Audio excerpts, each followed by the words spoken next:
Na mtazamaji, kama nilivyokuwa nimekueleza kwenye utangulizi, ni kwamba kwa hivi sasa tunavuka mbashara hadi kwenye bunge la Seneti kusikiliza hoja ambapo kwa hivi sasa imeanza ya kung'atuliwa kwa gavana wa kaunti ya Nyamira Amos Nyaribo, ambayo kwa hivi sasa iko mbele ya maseneta. Tuvuke mbashara tusikilize hoja hiyo inapowasilishwa na kujadiliwa. Nyamira County Assembly accordingly.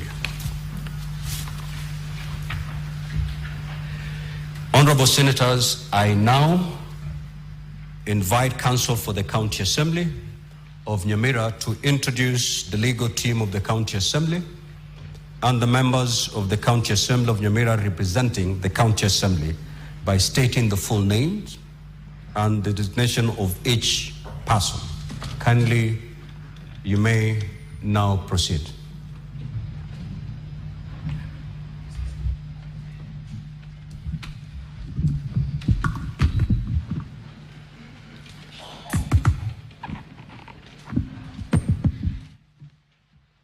Mr. Speaker, sir, honorable senators, His Excellency the Governor Nyamira County, honorable members of the County Assembly of Nyamira,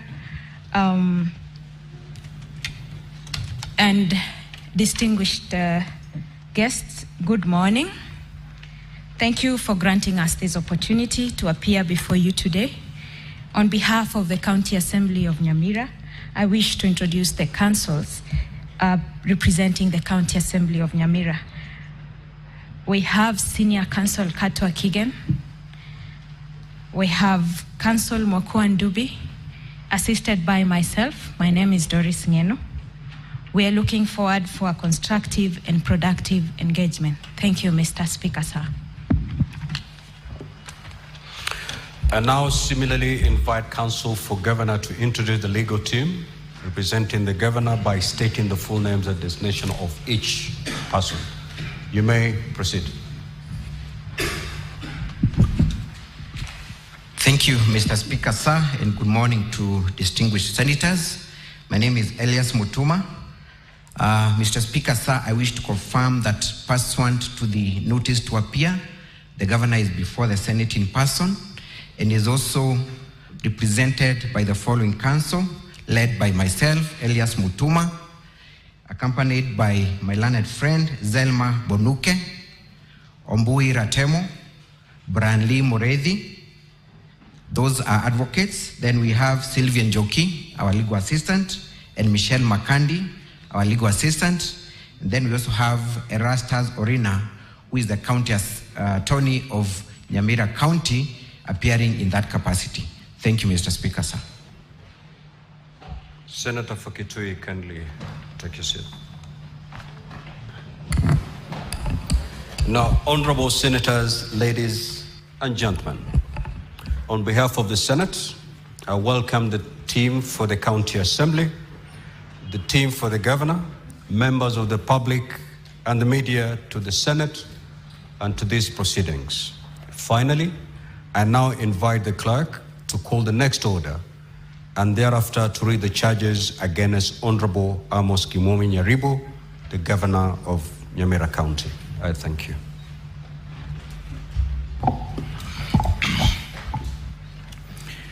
Order number 2, reading of the charges on the proposed removal from office by impeachment of Honorable Amos Nyaribo, Governor of Nyamira County.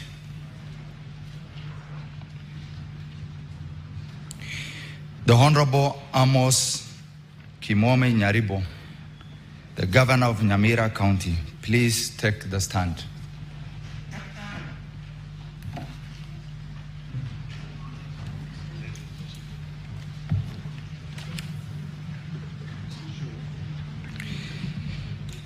Honorable Amos Nyaribo, the Governor of Nyamira County, the charges against you as received from the County Assembly of Nyamira are as follows, and I quote: Ground 1, gross violation of the Constitution and other laws. The particulars of this ground are as follows. Allegation 1, gross violation of the Constitution 2010 and the County Government Act 2012 through deliberate formal engagement, endorsement and support of unlawful, illegal and unconstitutional bunge mashinani.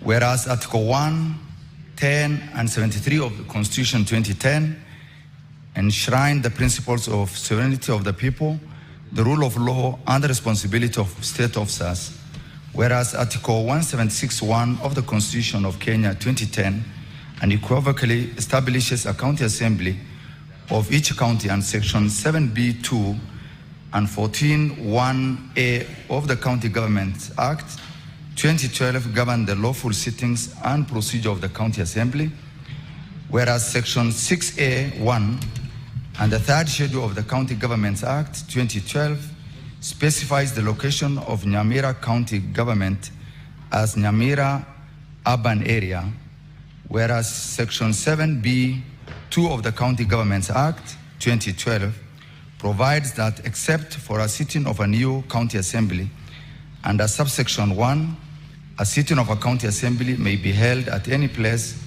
within the county and may commence at any time as the county assembly may appoint. Whereas Section 32, subsection A of the County Governments Act 2012 requires the governor to diligently execute the functions and exercise the authority provided in the Constitution and the legislation, whereas Section 30, subsection 3C of the County Governments Act 2012 requires the governor to promote democracy, good governance, unity and cohesion within the county. 1. His Excellency Amos Kimomi Nyaribo deliberately engaged, endorsed, and supported unlawful, illegal, and unconstitutional bunge mashinani gazetted by Enoch Ogori Okero via Kenya Gazette Notice number 14229 of 2024, dated the 29th of October 2024, and the appointment of an acting clerk via Kenya Gazette Notice number 14230 of 2024, despite knowledge of the fact that the said Enoch Ogori Okero had been removed from the office of the Speaker by way of an impeachment as published in the Kenya Gazette number 14050 of 2024, dated 25th October 2024. 2. The Senate of the Republic of Kenya on 15th May 2025, while considering a progress report of the Standing Committee on Devolution and Intergovernmental Relations on the operation and leadership crisis affecting the County Assembly of Nyamira, resolved that the decision and resolutions made by the impeached Speaker and members of the County Assembly that convened outside the gazetted precincts of the County Assembly are null and void. The same was communicated to the Clerk of the County Assembly of Nyamira and copied to the Governor of Nyamira County via the letter reference SEN/RESOLS/17/2025, dated 22nd May 2025. 3. The impeachment of Enoch Ogori Okero was affirmed by the judgment of the High Court at Bomet in petition number E004 of 2025, delivered on the 4th day of June 2025.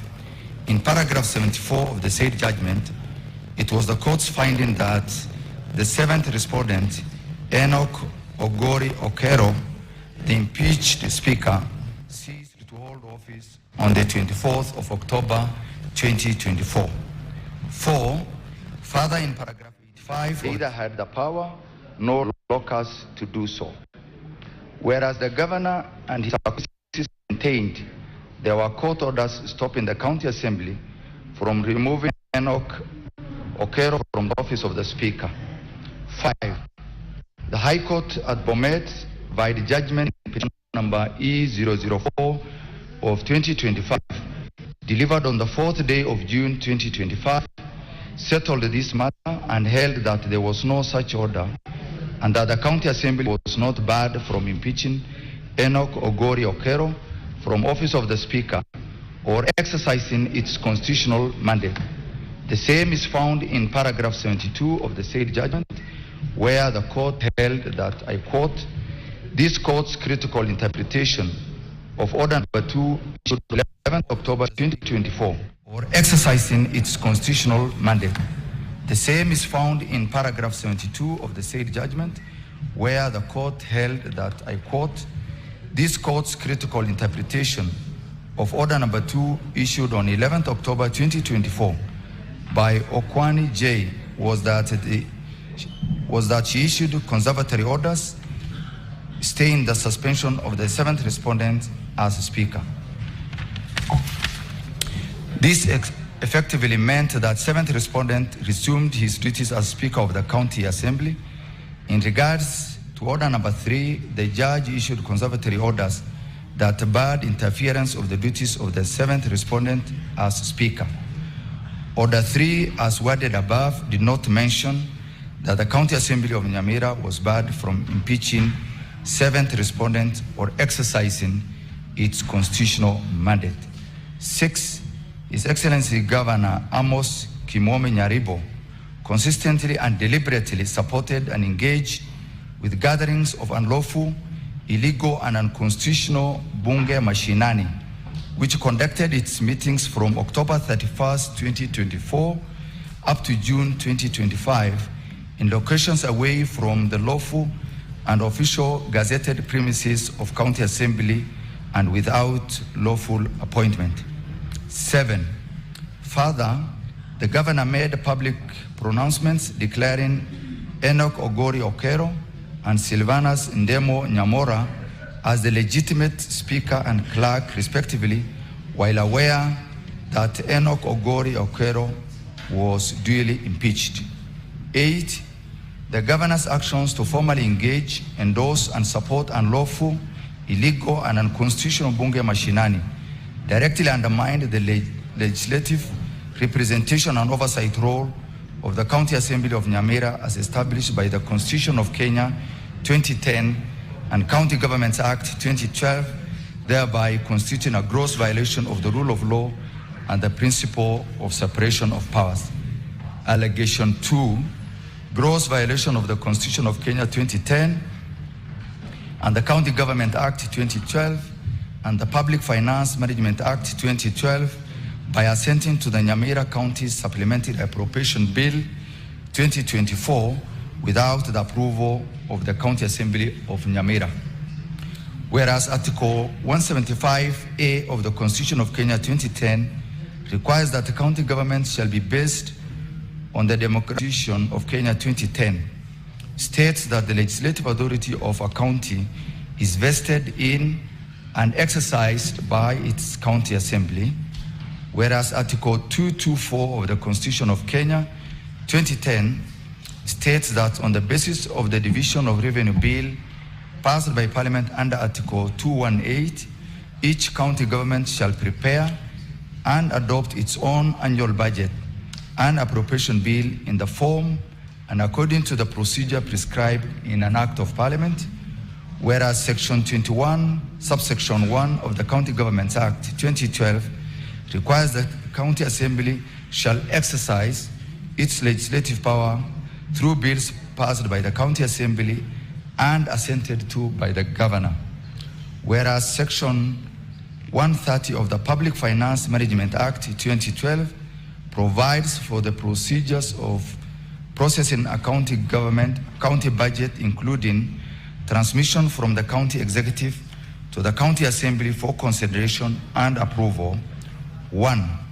The Governor on 26 November 2024 assented to the Nyamira County Supplementary Appropriation Bill 2024 without the approval of the County Assembly of Nyamira, in total defiance to the constitutional principle of separation of powers. 2. The Nyamira County Supplementary Appropriation Bill 2024 is not among the business transacted during the morning and afternoon sittings of the County Assembly of Nyamira on 26 November 2024. 3. The Nyamira County Supplementary Appropriation Act 2024, as assented by the Governor, significantly altered the priorities and development programs in the original approved budget. 4, this conduct constitutes a gross violation of Articles 175A, 181(1), and 224 of the Constitution of Kenya 2010, Section 130 of the Public Finance Management Act 2012, Section 21(1) of the County Governments Act 2012, and Order Number 137(1) of the County Assembly of Nyamira Standing Orders, and the due process of the law, which requires that the county budget be approved by the County Assembly. 5, the same undermined the representation and oversight role of the County Assembly. The supplementary budget was assented to, devoid of participation of the people and or their representatives. Allegation number 3, gross violation of the Constitution of Kenya 2010 and the County Governments Act 2012 by appointing Dr. Peris Nyaboke Oroko, alias Peris Mongare, to the County Executive Committee, CEC, without the approval of the County Assembly. Whereas Article 179, 2B of the Constitution of Kenya 2010 provides that the County Executive Committee shall consist of members appointed by the County Governor with the approval of the County Assembly from among persons who are not members of the County Assembly. Whereas Article 259 of the Constitution emphasizes the interpretation of the Constitution, which includes the respect for judicial announcements. Further, whereas Section 30D of the County Governments Act 2012 requires the Governor to appoint, with approval of the County Assembly, members of the County Executive Committee. Whereas Section 4 of the Public Appointments, County Assemblies Approval Act 2017 requires that an appointment under the Constitution or any other law for which the approval of a county assembly is required shall not be made unless the appointment is approved by the relevant county assembly without the approval of the County Assembly of Nyamira, in total disregard of the due process of the law. 2, in response to an inquiry by the County Assembly, the County Executive Committee member for Public Service Management maintained that the Peris Nyaboke Oroko is duly appointed. 3, failure to submit the name of Peris Nyaboke Oroko for vetting and approval by the County Assembly of Nyamira constitutes gross violation of Articles 179 2B and 259 of the Constitution of Kenya 2010 and Section 30D of the County Government Act 2012. 4, the Governor has to date proceeded to retain Dr. Peris Nyaboke Oroko and supervised her integration into the payroll system since June 21, 2025, and authorized the payment of her salary and allowances despite clear judicial and senatorial pronouncements declaring all actions of Bunge Mashinani as illegal, null, and void. 5, the Governor willfully circumvented the legitimate constitutional approval process, rendering the appointment unlawful. 6, this action presently bypassed the County Assembly, constituting a gross violation of the Constitution and statutory provisions governing appointments. Allegation number 4, gross violation of the Constitution of Kenya 2010, the Urban Areas and Cities Act 2011, and Public Appointments County Assemblies Approval Act 2017 by appointing Nyamira and Keroka Municipalities Board members without the approval of the County Assembly of Nyamira. Whereas Article 10 of the Constitution on national values and principles of governance requires that the observance of the rule of law, good governance, integrity, transparency, and accountability.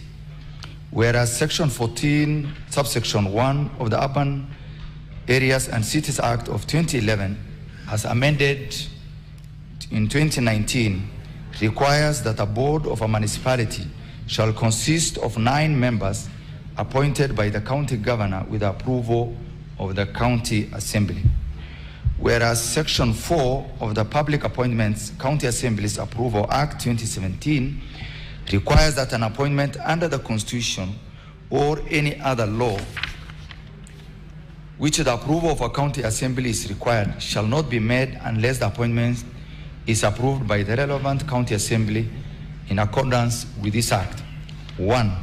His Excellency Amos Kimomi Nyaribo, by the Gazette Notice number 1965 of 2025, dated 30th February 2025, appointed members to the boards of Keroka and Nyamira municipalities without the approval of the County Assembly of Nyamira, in direct defiance of the Constitution of Kenya 2010, the Urban Areas and Cities Act 2011, as amended 2019, and the Public Appointments County Assemblies Approval Act 2017.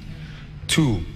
The approval of the members to the 2 board members was not among the business transacted during the morning and afternoon sittings of the County Assembly of Nyamira on 19th November 2024. 3. The governor has to date retained the said board members in defiance of clear judicial and senatorial pronouncements. 4. This constitutes a blatant disregard for the rule of law and contempt for legitimate authority. Allegation number 5. Gross violation of the Constitution of Kenya 2010 and the County Government Act 2012 by appointing the selection panel for the recruitment of the chairperson, secretary, and members of the Nyamira County Public Service Board, CPSB, without the approval of the County Assembly of Nyamira. Whereas Article 10 of the Constitution on the national values and the principles of governance requires the observance of the rule of law, good governance, integrity, transparency, and accountability.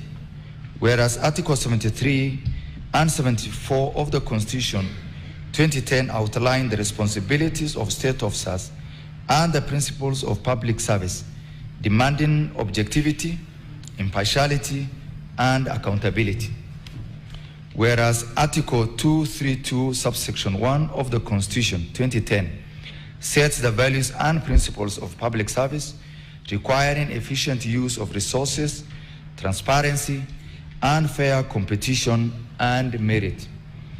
Whereas Section 4 of the Public Appointments County Assemblies Approval Act 2017 requires that an appointment under the Constitution or any other law for which the approval of a county assembly is required shall not be made unless the appointment is approved by the relevant county assembly in accordance with this act. 1. The governor appointed a selection panel for the recruitment of the chairperson, secretary, and members of the Nyamira County Public Service Board, CPSB, without the approval of the County Assembly of Nyamira. 2.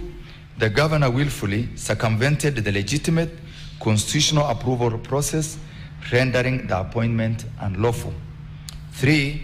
The selection panel proceeded to invite, shortlist, and conduct interviews for the applicants for the positions of chairperson, secretary, and members of Nyamira County Public Service Board, in total defiance of clear judicial and senatorial pronouncements. 4. These actions are contrary to the constitutional principles and undermine public service integrity. Allegation number 6.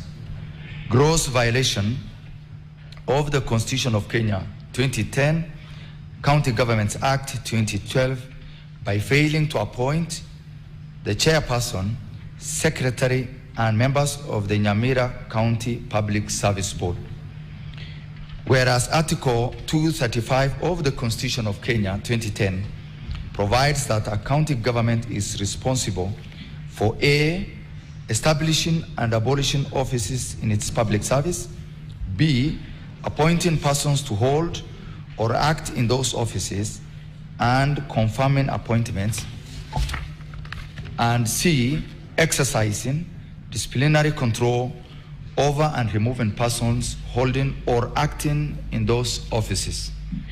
Whereas Section 58A(1) of the County Governments Act 2012 provides that whenever a vacancy arises in a county public service board, the governor shall nominate and, with approval of the county assembly, appoint members to a selection panel for the purpose of selecting suitable candidates for appointment as members of the county public service board. And whereas Section 58A(7) provides that the governor shall, within 7 days of receipt of the names forwarded under subsection 6, nominate one person and at least 3, but not more than 5 others for appointment as chairperson and members of the county public service board, respectively, and forward the names to the county assembly for approval. 1. The governor, His Excellency Amos Kimomi Nyaribo, has to date failed to nominate for vetting, approval, and appointment of the chairperson, secretary, and members of the Nyamira County Public Service, despite vacancies arising in the Nyamira County Public Service Board as from 5th of July 2025. 2. The absence of a county public service board has created a lacuna in management of the human resource function of the county government of Nyamira. In the obtaining circumstances, the provisions of Article 235 of the Constitution of Kenya 2010 cannot be realized in the Nyamira County Public Service. 3. Additionally, this has eroded confidence and public trust in the leadership of Governor Amos Kimomi Nyaribo. Allegation number 7. Gross violation of the Constitution of Kenya 2010 and the County Governments Act 2012 by failing to submit annual reports and deliver an annual State of County address to the County Assembly for 2 consecutive years. Article 183(3) of the Constitution of Kenya 2010 provides that the County Executive Committee shall provide the County Assembly with full and regular reports on matters relating to the county. And Section 32J and K of the County Government Act 2012 mandates the governor to J, I quote, under J, submit to the County Assembly an annual report on the implementation status of the county policies and plans. K, deliver annual State of the County address containing such matters as may be specified in county legislation. 1. The governor has failed to submit annual reports and deliver annual State of the County address to the County Assembly of Nyamira for the past 2 consecutive years, 2023-2024 and 2024-2025 as required by law. 2. This failure constitutes a gross violation of constitutional and statutory provisions demonstrating a blatant disregard for transparency, accountability, and oversight role of the County Assembly. It further denies residents of Nyamira County an opportunity to hold their governor accountable. 3. The governor's consistent and prolonged failure to deliver the constitutionally required State of the County address demonstrates a deliberate act to evade accountability to the County Assembly and the people, thereby constituting gross violation of constitutional and statutory mandates. Allegation number 8. Gross violation of the Constitution of Kenya 2010 by failing to appoint and obey court orders regarding the appointment of Cliff Ogwora to the County Executive Committee. Whereas Article 159(1) of the Constitution of Kenya 2010 provides for the exercise of judicial authority, whereas Section 14(1)(a) of the Contempt of Court Act 2016 provides that contempt of court includes civil contempt, which means willful disobedience of any judgment, decree, direction, order, or other process of a court or willful breach of an undertaking given to a court. Whereas the Employment and the Labor Relations Court at Kisumu in ELRC JR number 10 of 2021 ordered the governor to appoint and pay salaries to Mr. Cliff Ogwora. 1. His Excellency Amos Kimomi Nyaribo failed to appoint Mr. Cliff Ogwora nominee for member of the County Executive Committee, despite the fact that the nomination was cleared by law for appointment. 2. The governor's disobedience of the High Court order directing him to appoint Mr. Cliff Ogwora resulted into the loss of a discreet sum of Kenya shilling 4,417,875. 3.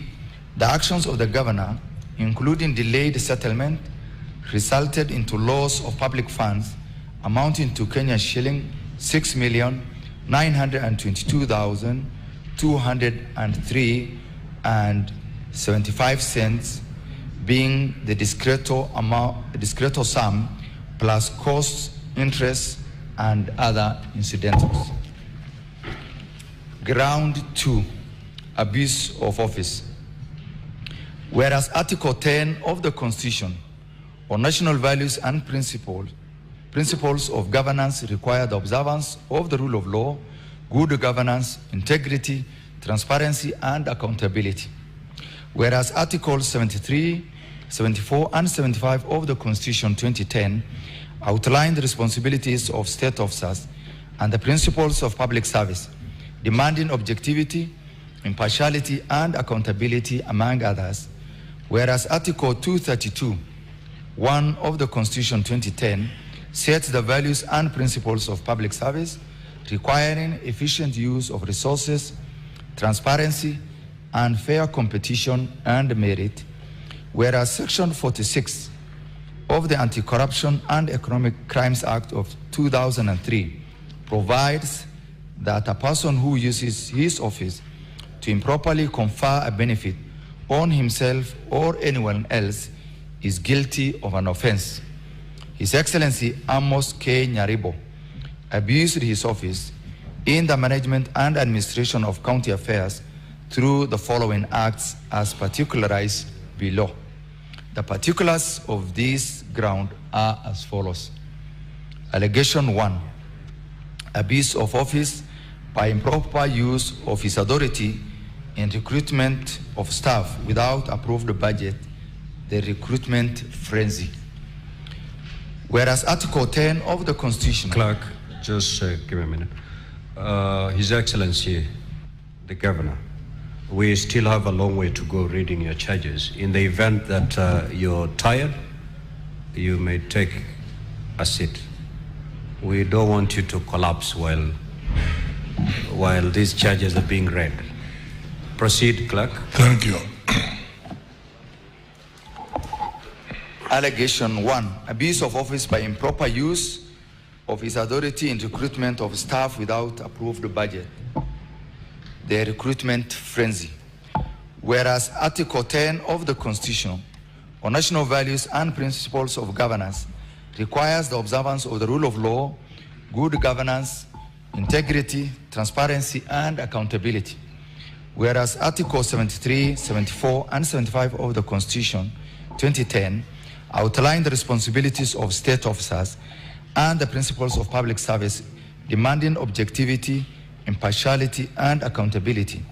Whereas Article 201A, D, and E of the Constitution of Kenya 2010 states as follows. A, there shall be openness and accountability, including public participation in financial matters.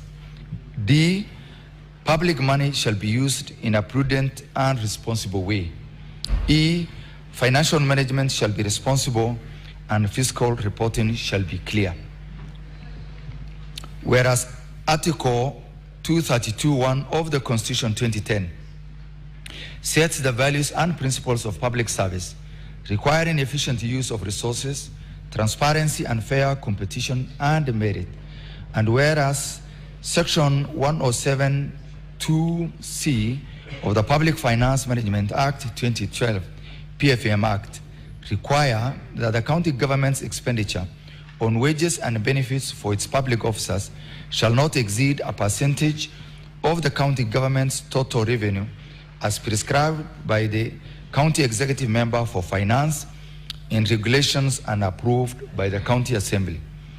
Whereas Section 8(1)(c) of the County Governments Act 2012, which provides for the role of the county assembly, including approve the budget and expenditure of the county government in accordance with Article 207 of the Constitution and the legislation contemplated in Article 2202 of the Constitution, guided by Articles 201 and 203 of the Constitution. 1. His Excellency Amos Kimomi Nyaribo presided over and influenced the approval of recruitment of staff without an approved budget as demonstrated in County Executive Minutes MIN number 04/02/2021 of 26 February 2021 in his response to an inquiry from the Controller of Budget. This recruitment was approved by the County Executive with full knowledge that there was no budgetary provision. In the said response to issue number 4 in the question, the Governor alleged that in lieu of the budget, the recruitment was based on the savings made from various separations, which included but not limited to recruitment and resignations. 2. Despite a resolution of a county assembly to freeze new employments on account of lack of budgetary provision for any recruitment dated 1st July 2021, which freezing was never vacated by a resolution of the county assembly. 3. Further, in spite of an advisory from the Secretary of the County Public Service Board dated 29 July 2021 to the County Executive to put the impurged recruitment in abeyance, considering that there is no budgetary provision for any new recruitment. 4. His Excellency Amos Kimomi Nyaribo has to date proceeded with a recruitment frenzy that has ballooned the county wage bill, making it unsustainable, irresponsible, and imprudent, contrary to the provisions of the Public Finance Management Act 2012. 5. The Governor's influence over the recruitment of hundreds of staff without budget, in defiance of EACC advisory and County Assembly resolutions for political expediency and personal gain, constitutes a clear abuse of office aimed at fiscal plunder and violation of constitutional values and principles of governance. 6. Since the year 2021, when His Excellency Amos K. Nyaribo assumed office as governor, he has influenced the recruitment of staff without budgetary provision and approval of the County Assembly of Nyamira, and particularly A. In February to April 2021, there was a recruitment of 49 officers. B. The recruitment of Deputy County Secretary, County Attorney, support staff, ward and county and sub-county administrators. C. On March 9, 2023, the County Public Service Board advertised for 358 vacancies, despite lack of approved budget for recruitment, a recruitment freeze by the County Assembly, and disregard for EACC advisories.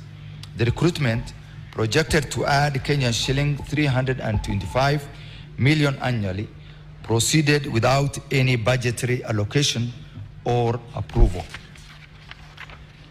D. Outstanding arrears to the tune of Kenyan shillings 60 million arising from unpaid salaries to healthcare workers for a period of 7 months. Allegation number 2, abuse of office by influencing the appointment of Godfrey Kiriago and Elmelda Nyaberi as Director of County Human Resource Management and Assistant Director Human Resource Management, Payroll Management, respectively. Whereas Article 179 of the Constitution designates the county governor as the chief executive of the county. Whereas Article 232 1G of the Constitution of Kenya 2010 mandates fair competition and merit as the basis for appointments and right to equality and freedom from discrimination, whereas Articles 75, 76, and 77 of the Constitution govern the conduct and financial probity of state officers, whereas Section 30 of the County Government Act 2012 provides for the functions of the governor, whereas Section 45 of the Anti-Corruption and Economic Crimes Act of 2003 provides for protection of public property and revenue, whereas Section 46 of the Anti-Corruption and Economic Crimes Act of 2003 provides that a person who uses his office to improperly confer a benefit on himself or anyone else is guilty of an offense. 1. In a letter dated 18th January 2021, the county secretary communicated the decision of the county executive, an organ presided over by His Excellency Amos Kimomi Nyaribo, to the County Public Service Board, seeking the secondment of 2 cherry-picked officers, Godfrey Kiriago Nyangao and Elmelda Nyaberi, to the positions of Director Human Resource and Payroll Management, respectively. In response, the chairperson of the County Public Service Board wrote back to the county secretary demanding that the said offices ought to be vacant and that the process must follow the laid down procedures and legal provisions. 2, the governor influenced the transfer of substantive office holders to create room for the cherry-picked officers and caused irregular integration into the county payroll. 3, by initiating the non-competitive appointment and retention of the cherry-picked officers, the governor violated the principle of meritocracy and demonstrated a profound abuse of his office, leading to a direct and quantifiable loss of public funds, since the 2 officers were hitherto substantively occupied. 4, the governor further influenced the appointment of Godfrey Kiriago to the position of Deputy County Secretary and influenced the renewal of Mrs. Elmelda Nyaberi's contract post her retirement date. Allegation number 3, abuse of office through personal enrichment from receipt of irregular salary arrears of Kenya shilling 5,649,706. Whereas Article 201A, D, and E of the Constitution of Kenya state as follows. B, there shall be openness and accountability, including public participation in financial matters. F, public money shall be used in a prudent and responsible way. G, financial management shall be responsible and fiscal reporting shall be clear. Whereas Article 234A of the Constitution of Kenya 2010 mandates the Salaries and Remuneration Commission, SRC, to set and regularly review the remuneration and benefits of all state officers. Whereas Section 97 of the Public Finance Management Act 2012, PFM Act, requires public funds to be used in accordance with the law and for the purpose of which they were appropriated. Whereas Section 46 of the Anti-Corruption and Economic Crimes Act of 2003 provides that a person who uses his office to improperly confer a benefit on himself or anyone else is guilty of an offense. 1. In September 2021, through the facilitation of the 2 cherry-picked officers, Mr. Godfrey Kiriago, Director Human Resource, and Elmelda Nyaberi, Payroll Manager, the governor conferred upon himself an irregular salary payment christened as arrears amounting to Kenya shilling 5,649,706. It is apparent that There was no outstanding arrears due to the governor since his assumption to office, and neither was he owed any arrears as deputy governor. 2, the governor's self-authorized receipt of Kenya shilling 5,649,706 in salary arrears outside the salaries and remuneration commission guidelines is a clear act of personal enrichment, abuse of office, and a direct violation of PFM Act. 3, the governor has publicly confessed that he received the above irregular payment. The people of Nyamira lost services and development programs to the tune of Kenya shillings 5.6 million on account of his abuse of office and or his actions. Number 4, the governor has formed a habit of conferring upon himself irregular benefits going by other incidences. For instance, in the year 2019, the governor caused to be paid a retrospective compensation of Kenya shilling 13 million in allowances for housing, bracket, a benefit, not an allowance, and made a double medical claim in form of ex gratia, despite full settlement of his medical bills by the defunct NHIF, all outside of SRC guidelines, which clearly demonstrate a pattern of personal enrichment, abuse of office, and direct violation of PFM Act. 5, this direct financial benefit to the governor constitutes a direct loss of public funds and demonstrates a clear case of personal enrichment through corrupt practices and abuse of office. Allegation number 4, abuse of office through systemic payroll fraud and syndicate, the Kenya shilling 32 million payroll heist.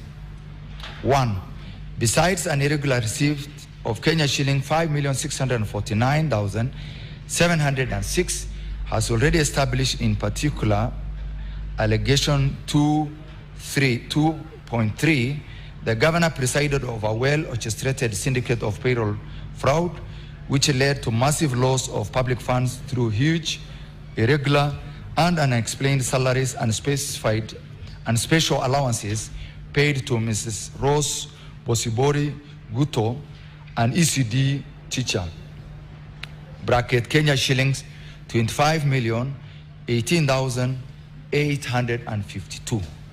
Ms. Gladys Mora Nyambane, an ECDE teacher, bracket Kenya shilling 1,100,467. And Mr. Isaac Kerongo Onchiri, an ECD teacher, Kenya shilling 700,836.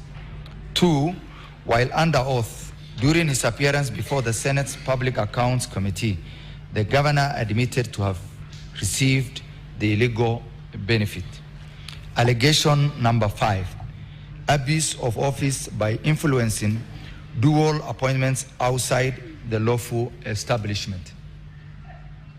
Whereas Article 235 of the Constitution of Kenya 2010 states that a county government is responsible within a framework of uniform norms and standards prescribed by an Act of Parliament for A, establishing and abolishing officers in its public service, B, appointing persons to hold or act in those offices and confirming appointments, and C, exercising disciplinary control over and removing persons holding or acting in those offices. Whereas Section 51 of the County Governments Act 2012 provides that there shall be established at the level of each sub-county the office of sub-county administrator, and whereas Section 51(1) of the County Governments Act 2012 provides that there is established for each ward in a county the office of the ward administrator. Further, whereas these offices were already substantively filled in the year 2014, upon assumption of office, in 2021, the Governor, Honorable Amos K. Nyaribo, aware that these offices were substantively filled, deliberately allowed the recruitment of sub-county and ward administrators to fill the artificial vacancies, leading to double appointments and hence double payment of salaries, depriving the county of development funds. Whereas Section 10(5) of the Employment Act 2007 provides for the procedure of change of contract terms for an employee, the Governor, through letter reference NCG/TRNSF/TRVOL/3/283, dated 27th June 2024, redeployed 10 officers, ward and sub-county administrators, to positions in which they had no requisite competencies, so as to create room for the dual appointments. Allegation number 6, abuse of office through usurpation of powers of the Auditor General and the County Public Service Board, and violation of due process through illegal payroll, audit, and demotions. Whereas Article 47 of the Constitution and the Fair Administrative Action Act 2015 enshrine the right to fair administrative action and due process, whereas Article 229 4A4 provides that within 6 months after the end of each financial year, the Auditor General shall audit and report in respect of that financial year the accounts of the national and county governments,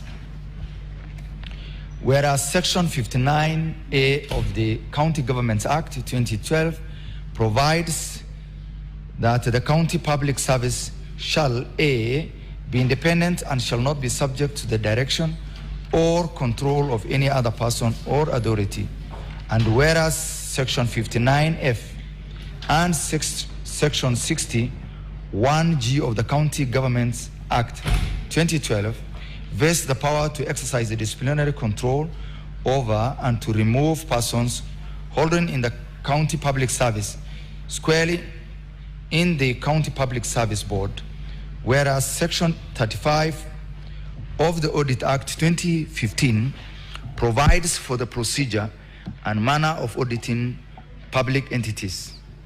1. In September 2021, the Governor purported to demote more than 100 staff, which action was reversed by the Employment and Labor Relations Court sitting in Kisumu. 2. Further, in May/June 2024, he demoted another 254 staff on the basis of a payroll audit report without the process, usurping the function that falls squarely under the purview of the County Public Service Board. 3. The Governor appointed a payroll audit team without due regard to Section 35 of the Audit Act, approval by the County Assembly or the Auditor General, contrary to legal requirement. 4. Human resource payroll relates to use public funds and can only be audited as envisaged by Article 229 of the Constitution. 5. The Auditor General is the only constitutionally mandated body to audit all state organs, including county governments, and it has not delegated any of her mandates to any institution to carry Nyamira County payroll audit. 6. The action of the Governor to carry county payroll audit without proper authorization or delegation is a straight usurpation of the constitutional mandate of the Auditor General, and therefore in violation of Article 229 of the Constitution of Kenya 2010. 7. Article 226(3) of the Constitution states that the accounts of all governments and state organs shall be audited by the Auditor General. The action of the Governor to carry out county payroll audit without proper authorization of the Office of the Auditor General is in contravention of the Constitution. 8. Article 229(1) of the Constitution creates the independent office of the Auditor General, and Article 229(4) of the Constitution cuts what the auditor ought to undertake. The action of the governor to carry county payroll audit without proper authorization of the Office of the Auditor General and without the knowledge of the office undermines the independence of a constitutional office and is in contravention of the Constitution. 9. Article 2295 of the Constitution states that the Auditor General has the liberty to audit and report on the accounts of any entity that is funded from public funds. Section 34 of the Public Audit Act 2015 provides for periodic audits to be undertaken by the Auditor General at his or her own initiative or upon request by an entity. The Auditor General has audited Nyamira County. There are audit reports and there is no explanation whether the county government found existing audit report inadequate. The governor have not requested the Auditor General to carry out any audit. The governor have not requested for the County Assembly of Nyamira to sanction the Auditor General to undertake any audit. 10. Section 23 of the Public Audit Act 2015 provides for outsourcing of audit services, while Section 24 of the Public Audit Act 2015 provides for engagement of services of technical experts or consultants and professionals in fulfillment of Article 2296 of the Constitution, which states the principal purpose of the audit is to confirm whether or not public money has been applied lawfully and in an effective way. The Auditor General did not establish the firm that did the county payroll audit. 11, an audit is a process that follows cardinal guidelines which the purported auditors of the county executive payroll did not follow before coming up with a purported payroll audit report. Section 31 of the Public Audit Act 2015 provides how the process of the audit shall be undertaken. 12.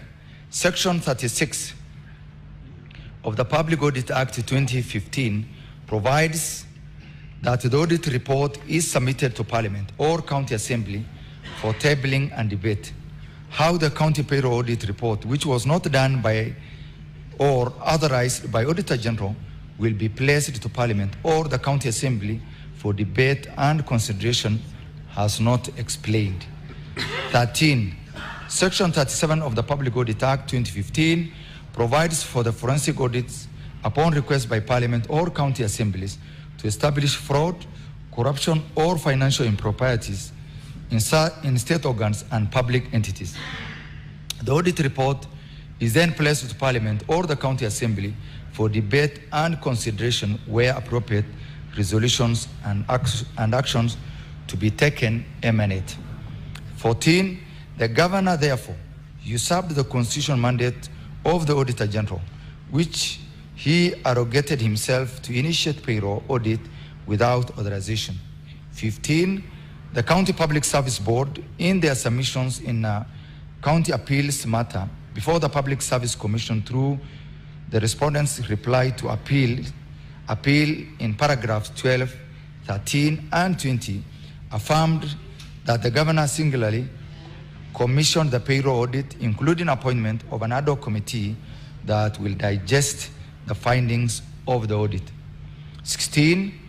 The County Public Service Board, CPSB, in a communication dated 15 January 2025, reversed the Governor's purported demotions, explicitly implying that the demotions were processed without the board's involvement or approval, confirming the usurpation of the board's mandate. 17. The County Executive Committee, sitting in September 2025, resolved that it was aggrieved by the CPSB's reversal and will be appealing against this decision, fully aware that it has no provision for appealing. An advisory from the county attorney affirmed this is an advisory to the Chief Officer, Public Service Management. This further demonstrates a governor that is hell-bent in usurping the role of the CPSB. 18. The governor's actions bypassed the established legal framework for personnel management, denying the affected staff due process and leading to demoralization and disruption of service delivery. 19, the governor's decision to personally initiate and execute disciplinary action, bracket demotions, based on an irregular audit without reference to constitutionally mandated CPSB or following due process is a clear and unconstitutional usurpation of power and violation of staff members' fundamental rights. 20, the governor's intention to appeal the decision of the CPSB was in any case an act in futility, as the decisions of the County Public Service Board are deemed to be made for and on behalf of the county government. 21. Additionally, the County Assembly, while considering a report of the Sectoral Committee on Public Service Management on staff progression, passed resolutions that included, among others, 1, the reinstatement of demoted officers to their rightful job groups and payment of their full emoluments. 2, the censure of the Chief Officer, Public Service Management, Mrs. Rael Omanyi, and the further resolution to have her step aside for contempt of the County Assembly and its committees. 22, the Governor has to date failed to enforce resolution number 2 above, and equally failed to implement the resolutions of the County Assembly in this report. Allegation number 7, abuse of office by purporting to suspend the Secretary to County Public Service Board. Whereas Section 58(5)(b) of the County Governments Act 2012, as read together with Article 2511 of the Constitution of Kenya 2010, provides that the members of the board may only be removed from office by a vote not less than 75% of all the members of the County Assembly. 1, the above article and or section do not anticipate or confer power upon the governor to cause such an action as suspension of a secretary to the County Public Service Board.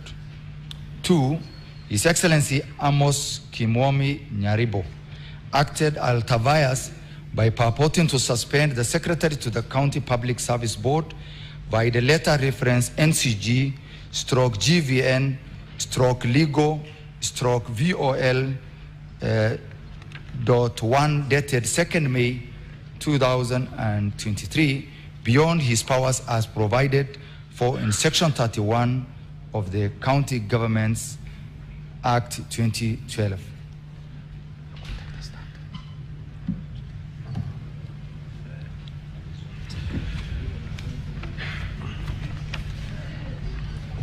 You may proceed, Clerk. Honorable Amos Kimomi Nyaribo,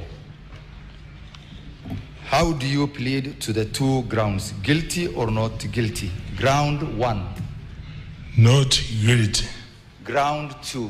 Not guilty. Now, the plea having been taken, we will move to hear opening statements from both teams unless the preliminary matters that the parties would wish to raise. If there are no preliminary matters, we shall move to opening statements, starting with the County Assembly. Yes, Counsel for Governor. Thank you, Mr. Speaker, sir, and honorable distinguished senators. My name is Elias Mutuma, representing the governor in this matter. Mr. Speaker, sir, you will recall that on 1st of December, we did formally raise a preliminary objection dated 29th of November 2025, which is seeking to have the proceedings before the Senate terminated in a summary manner before proceeding for full trial. Mr. Speaker, sir, I will be arguing this main PO with your leave, and my learned friend, Mr. Atemo, will also raise 2 applications at the end of my presentation. Honorable Senators, The preliminary objection before you is the one dated 29th November 2025. So, Counsel for Governor. Yes, sir, Mr. Speaker. Sir. You were to indicate that you're going to raise a preliminary objection so that I give time indication. Most obliged. Thank you. Now, if you look at the rule, at Rule 14 of the Rules of Procedure in schedule, in the third schedule, we have 30 minutes to conclude matters of a preliminary nature.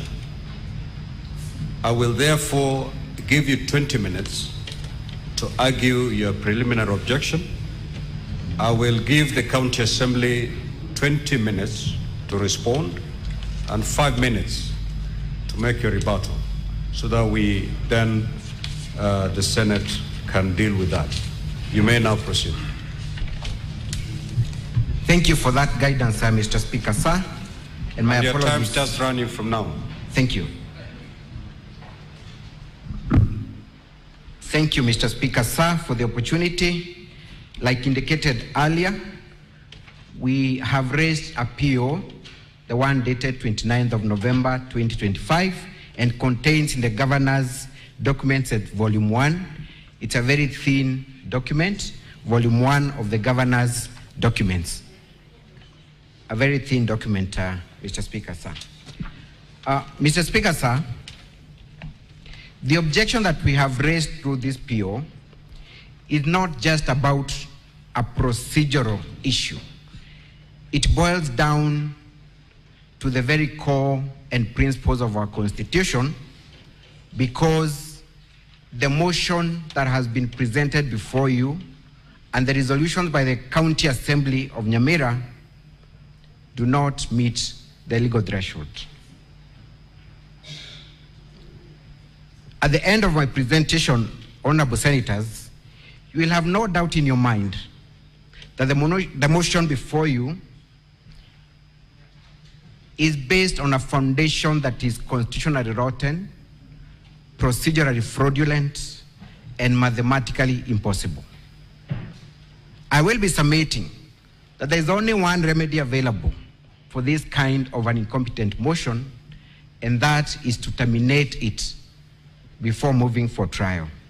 For allowing the procedure to go on to full trial would be to let a nullity in law assume cloak of legitimacy.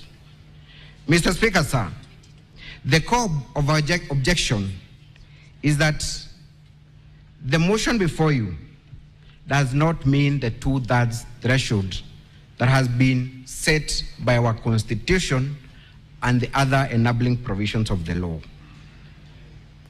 This ground is premised on two main issues. One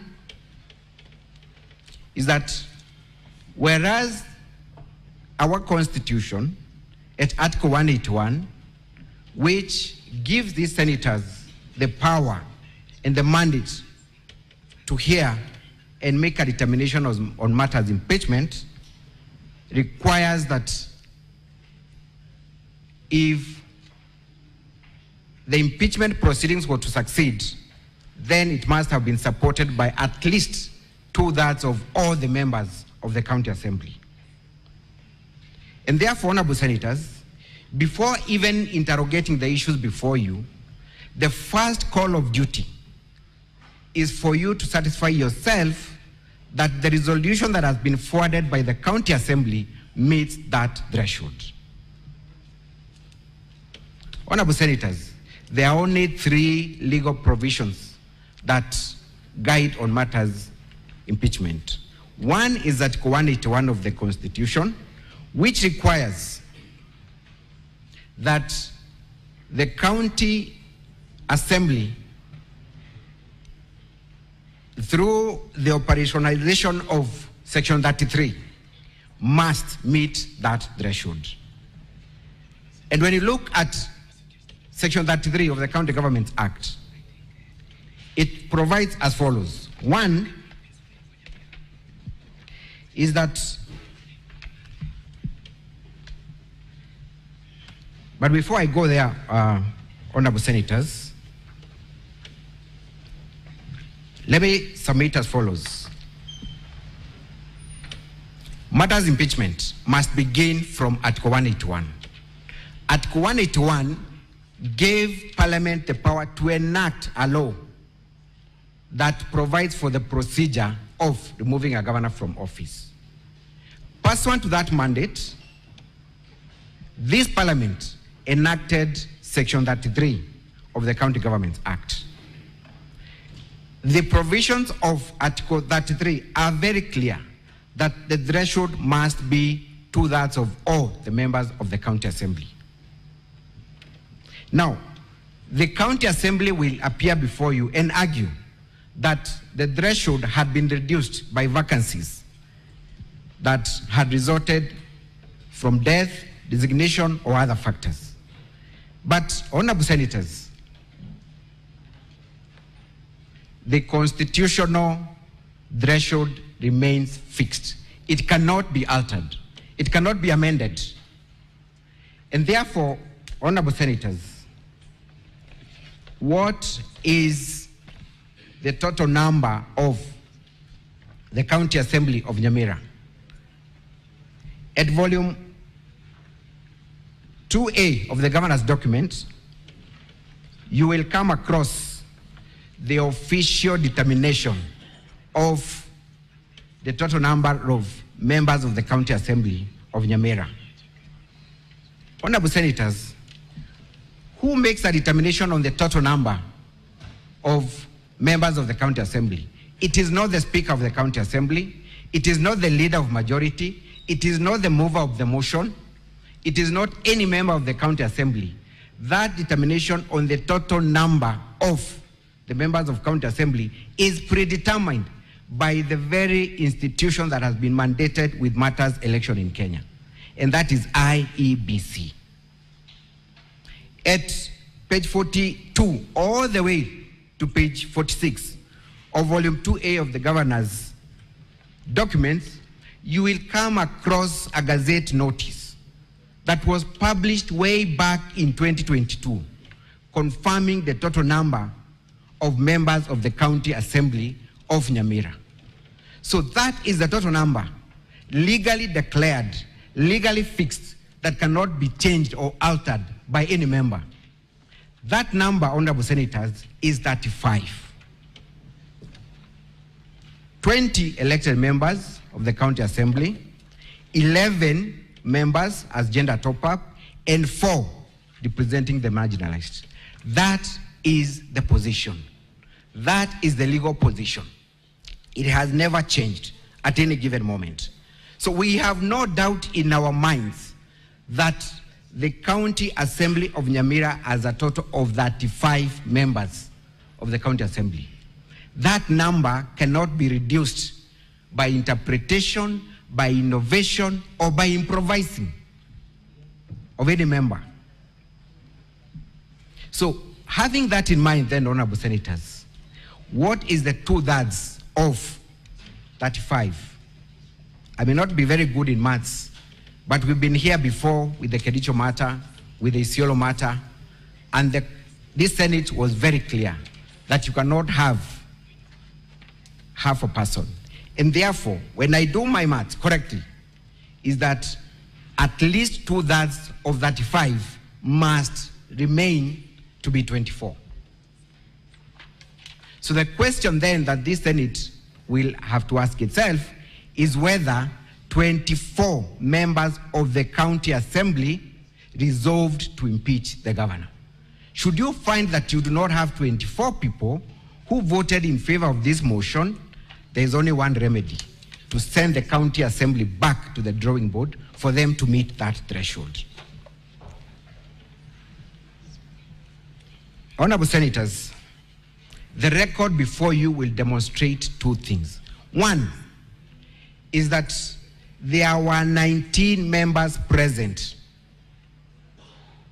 on 25th of November 2025 that voted to impeach the governor. That is on record. The answers speak for itself. 19 members.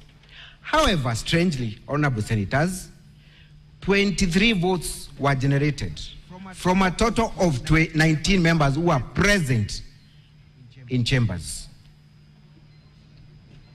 Section 20 of the County Governments Act gives directions on the procedure of voting. And it says as follows, that any decision of the County Assembly shall be made by members present and voting. That is Section 20.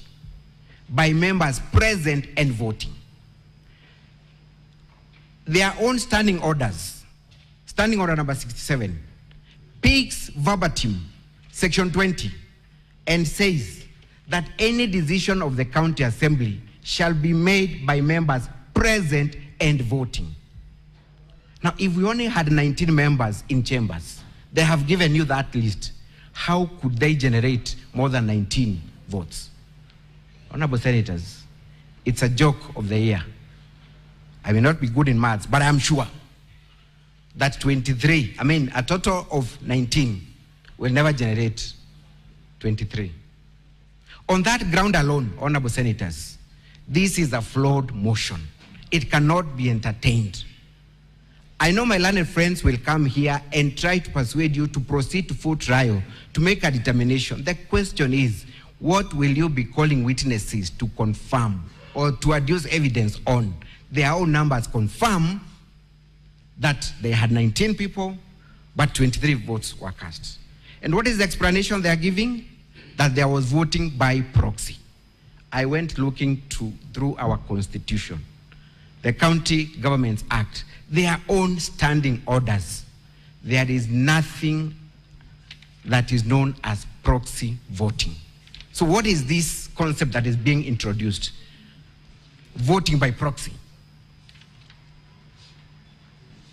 Honorable Senators, the mandate of a legislator in a county assembly or in Senate such as this is delegated by mwananchi. You cannot delegate that mandate further by giving someone else that mandate to vote on your behalf. They will produce letters that, incidentally, Honorable Senators, and this is very important, those letters were never tabled on 25th of November 2025 before the floor of the County Assembly. Those letters were not forwarded at the beginning when this resolution was forwarded to Senate. Those letters only emerged on 1st of December 2025 when now they were presenting their second set of documents. Honorable Senators, what is this voting by proxy? Section 20, and I repeat because this is very important, it says, unless otherwise provided by the Constitution, written law, or any other law, voting shall be by members present and voting. Decisions shall be by members present and voting. I dare the County Assembly to give us evidence of where voting by proxy has been provided elsewhere, either in the Constitution, the County Government Act, or their own standing orders. There is none. So where the law is clear on the procedure, you cannot innovate, you cannot improvise, you cannot interpret it to suit your illegal intentions. But assuming for a moment, Honorable Senators, that even voting by proxy is allowed, was there then voting by proxy? Before you, Honorable Senators, are affidavits by the 4 members that are said to have given instructions to vote. One of them, Edina Mora, has confirmed in her affidavit that she's not even in Kenya. She's in Kansas, United States of America. On the very day, she had not seen the motion, she had not read the contents, she had no idea that this was happening. Yet someone purports to have gotten instruction on her behalf to vote. We have Julius Obonyo, we have Elijah Sagwe, Priscilla Nachichi. They have all sworn affidavits stating that they were in Mombasa on 25th when this motion was being passed. They have sworn under oath that they did not give anyone instructions to vote on their behalf, assuming even proxy voting was allowed. This is a clear case of not just fraudulent misrepresentation and forgery, but it's an issue that this Senate should take seriously and recommend criminal charges against the perpetrators of this heinous act. There was a reason why the enactors of our Constitution demanded that decision must be made by members present and voting. Your own standing orders, honorable senators, and I've been here before, there are two ways of being present and voting. Either you're physically present in chambers where bars are drawn, or you appear virtually. And even as you appear virtually, I'm here. The speaker must confirm that it is this person who is a non-register of this legislator of this house that is voting virtually. The speaker goes further to confirm that you are actually properly dressed in a parliamentary way. So it's not that automatic that you'll be allowed to vote even virtually. How then would a letter suffice? This motion, honorable senators, cannot be allowed to proceed to the next level. Doing so would be to legitimize a process that is fraud, a process that is meant to thwart the will of the people through their elected representatives. And luckily, honorable senators, this is not the first time this is happening. I was here months ago. My learned friend, Kato Kigen, was here representing the governor. The same arguments I'm raising are the same arguments he raised, Kericho 1 and Kericho 2, and he succeeded. And that's why I've crossed the floor. I am surprised that my learned friend is on the other side. I do not know what he'll be telling you. When the very submissions he raised are the very submissions I'm raising today. Honorable senators, you do not need to call witnesses. My learned friend Katwa Kigen brought 18 witnesses here in the Kericho matter. How cumbersome was it? That thing ought to have been ended at the preliminary. I dare submit. Do the same today. You did it in Kericho 1, you did it in Isiolo. These are not proceedings that can be allowed to go to the next level. The other issue, because of time, let me just raise it, because I only have 3 minutes. Honorable senators, should this motion then proceed to the next level, we have made an application through a letter that we have forwarded to the Senate, calling for the Speaker of the County Assembly, and this letter is the one dated 2nd December 2025, which makes an application to have the Speaker of the County Assembly and the Clerk of the County Assembly to be summoned to appear before you and produce the original letters that are purportedly given to the Speaker, allowing for proxy voting. I say I have 3 minutes. I want to spare them for the rejoinder. My humble submission to you, honorable senators, we could be done before lunch hour today, because there is nothing that is before you. What you have is a stillborn child. What you have is a lifeless motion that cannot be entertained.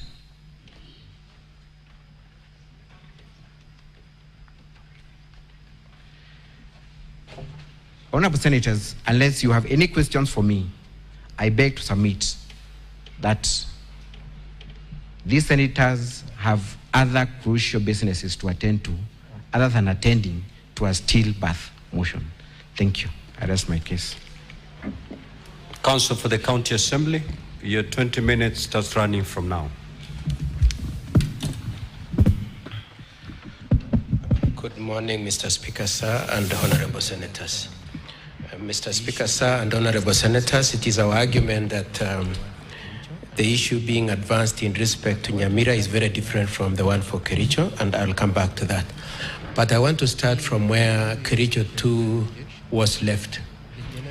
Being that when we raised the preliminary objection, the general position of the Senate was that the people of Kericho, on their complaint brought in through their MCS, should be heard. Mr. Speaker, sir, and honorable senators, we pray that the same be applied in respect to Nyamira, that this matter proceeds and you hear the concerns of the people of Nyamira, and if it necessarily will entail you are having to combine a determination of the preliminary objection together with the merits of the issues, we would pray that that be applied. The second issue, Mr. Speaker, sir, and honorable senators, my learned friend's argument on the preliminary objection was that probably we could just agree on the bottom lines. The first bottom line is we agree that in the year 2022, there were 32 MCAs that were sitting or were supposed to sit in Nyamira County. However, as at November 2025, there were only 32. With that understanding then, my learned friend then proceeds and says that you should determine the 2/3 based on the figures determined by IBC. And for purposes of advancing that argument, they brought in volume 2 at page 42, at page 9 to 42, in which they provide the list of the MCAs that had been elected, and says that IBC has determined that issue of the number of MCAs for Nyamira and cast it in stone. And I would like to read the phrase used by IBC on that issue. The IBC said that the IBC declares, page 9, that page 9, volume 2A, page 9, volume 2A of the governor's bundle.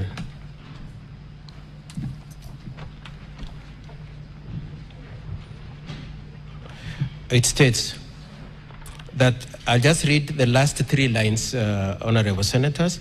It says that IBC declares that the persons whose names,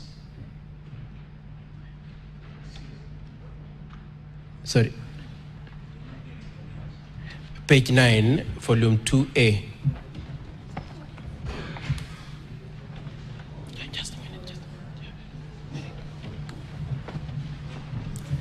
I want you to read this for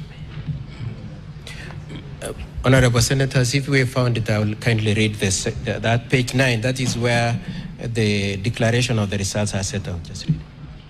Honorable senators, it reads, IEBC declares that the persons whose names are listed in the schedule here under were elected as members of the various county assemblies. You may be having a different volume 9. Honorable senators, it is volume 2A of governor's bundle of documents. 2A. 2A, page? Yes. Page 9. Page 9? Yes. Yes, page 9, yeah? Yes. Yes. It is titled The Constitution of Kenya. The Yes. Independent. Yes. Thank you, Mr. You may Speaker. proceed. Okay. Mr. Speaker, it reads that the IEBC declares that the persons whose names are listed in the schedule here under were elected as members of the various county assemblies, having received the majority of the votes cast in the election held on 9th August 2022 and complied with the provisions of the Elections Act 2011 and the Constitution. Thank you very much.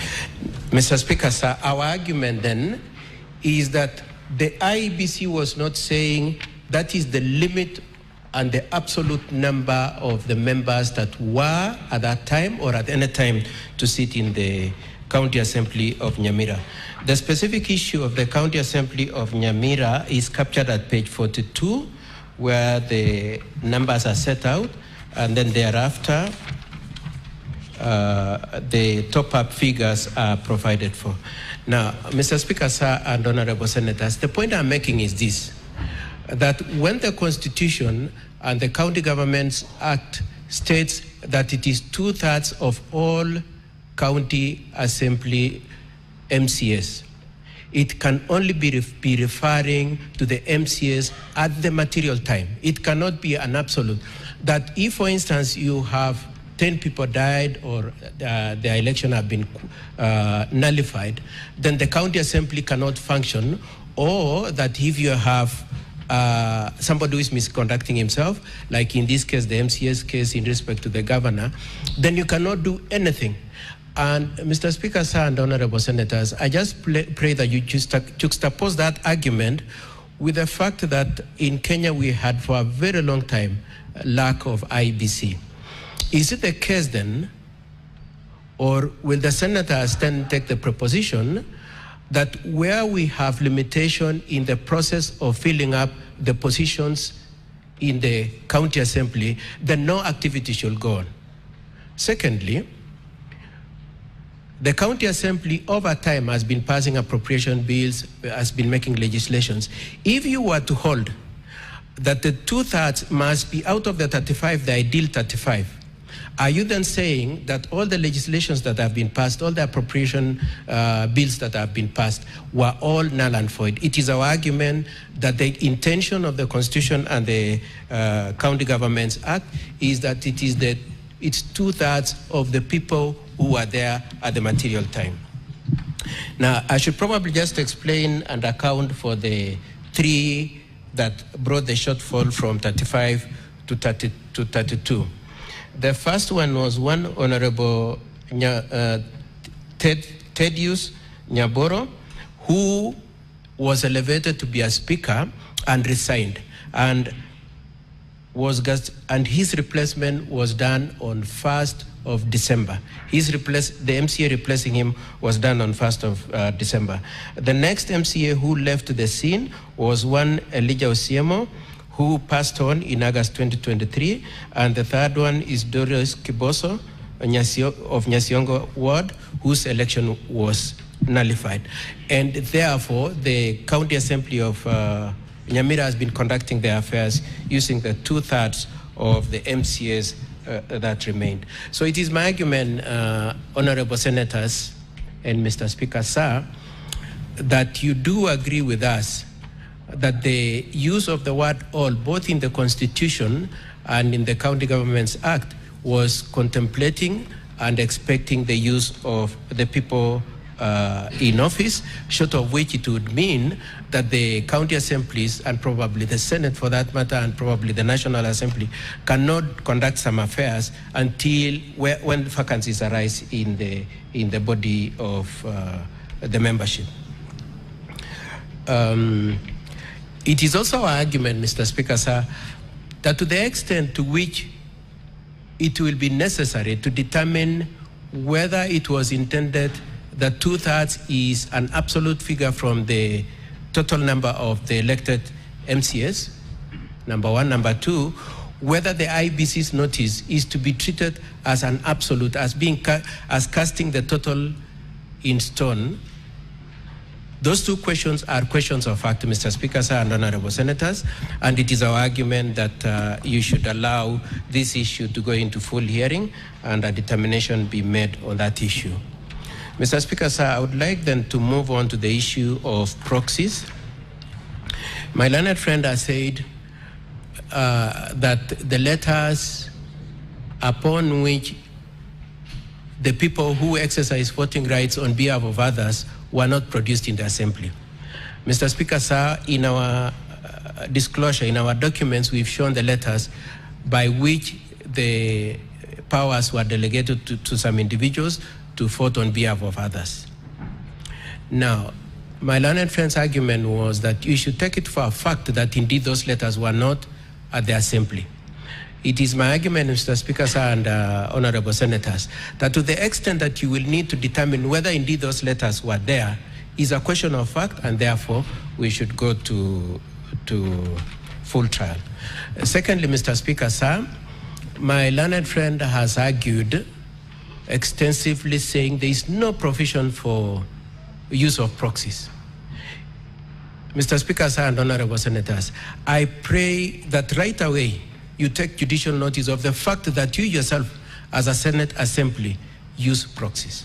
And therefore, to the extent that the Senate uses proxies as a means of determining its affairs, it be treated that use of proxies is a normal process of legislative processes, and therefore the fact that it has been used in Nyamira is not necessarily wrong. considering that it has been used in this. And Mr. Speaker, sir, I would just want to invite you to the fact that the Nyamira County Assembly has previously used the proxies, and we would like to have an opportunity to adduce evidence to that effect when we come to the full hearing. Mr. Speaker, sir, standing order number 67, my learned friend said that I will not be able to refer to any of the standing orders supporting the proposition. Standing order number 67 of the County Assembly, of the Nyamira County Assembly standing orders provides for 3 means of voting. That is secret voting, roll call voting, and electronic voting. Now, roll call voting and electronic voting is extensively described in the standing orders. The secret ballot voting system is not extensively explained in the standing orders, and that therefore leaves room for the Speaker to use standing order number 1 and give guidance. In the specific case of this voting, which is the subject of the impeachment that has been placed before you for determination, the issue of the use of the proxy was presented to the Speaker. The Speaker was invited to the fact that some people have sent authorities authorizing and giving proxies powers to vote on their behalf. Those documents were produced, therein they answered. And Mr. Speaker, sir, the Speaker of the County Assembly, in exercise of his authority under Standing Order number 1, authorized the use of the proxies. And therefore, Mr. Speaker, sir, it is our argument that that process was,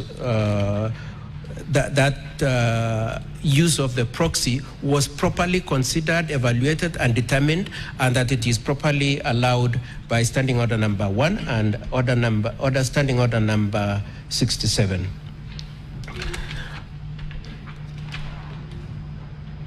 Mr. Speaker, sir, I would like to cede the remainder of my minutes to my learned friend, Mr. Mokua, on the 2 preliminary issues.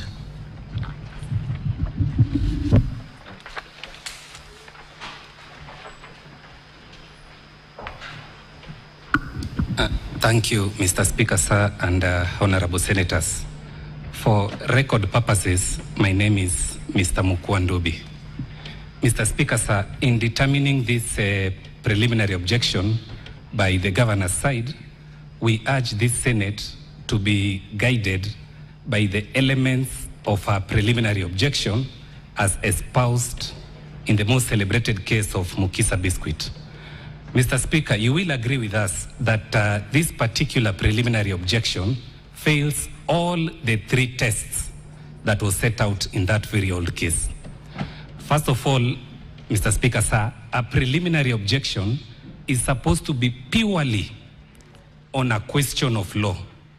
Mr. Speaker, wherever there are questions of facts to be interrogated, then a preliminary objection ought to fail, as is the case before the Senate.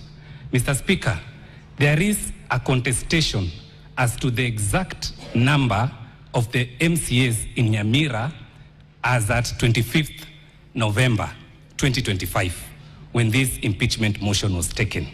On the governor's side, they are contending that the MCAs in Nyamira were 35 in number. On the Assembly side, we are contending that the total number of MCAs were 32 in number. Therefore, Mr. Speaker, there is a contested question of fact, even on the baseline, on the total number of MCAs that were present in Nyamira County Assembly as at 25th November 2025. Secondly, Mr. Speaker, the second reason as to why this preliminary objection does not meet the second element in the Mukisa Biscuit is that a preliminary objection is raised and argued on the assumption that all the facts that have been raised by the other side are correct. Mr. Speaker, the governor has filed an affidavit together with his witnesses. This therefore means he is contesting the factual issues that have been raised by the county assembly. To that extent, Mr. Speaker, the matter has to go for full trial so that the senators can make their own independent determination on the factual issues that are being contested. Mr. Speaker, in the Kericho 1 impeachment, there was general consensus both by the governor's side and the assembly, that the total number of MCAs were 47 and that those who voted were 31. So what was left for the Senate was to determine the threshold, whether it is 31 or 32. And that impeachment collapsed at that juncture. But in Kericho 2, there were contested factual issues, and that is why the matter had to go for full trial, and then eventually the senators had to rule on the issue of the threshold. Mr. Speaker, it is our submission that the position in Kericho impeachment 2 is the one that is obtaining in the present impeachment proceedings. There are highly contested issues of fact which cannot be determined summarily at this preliminary point. Very finally, on the third limb as to why this particular PO ought to collapse, Mr. Speaker, a preliminary objection ought not to be raised where issues of discretion are to be determined. Mr. Speaker, sir, the Nyamira County Assembly standing orders, especially standing order number 1, vests power upon the Speaker to exercise discretion and to rule on procedural aspects which have not been expressly provided for in the standing orders. To this extent, Mr. Speaker, to the extent that the governor's side is challenging the Speaker's exercise of his discretion to allow voting by proxy, the preliminary objection ought to collapse on that ground. Mr. Speaker,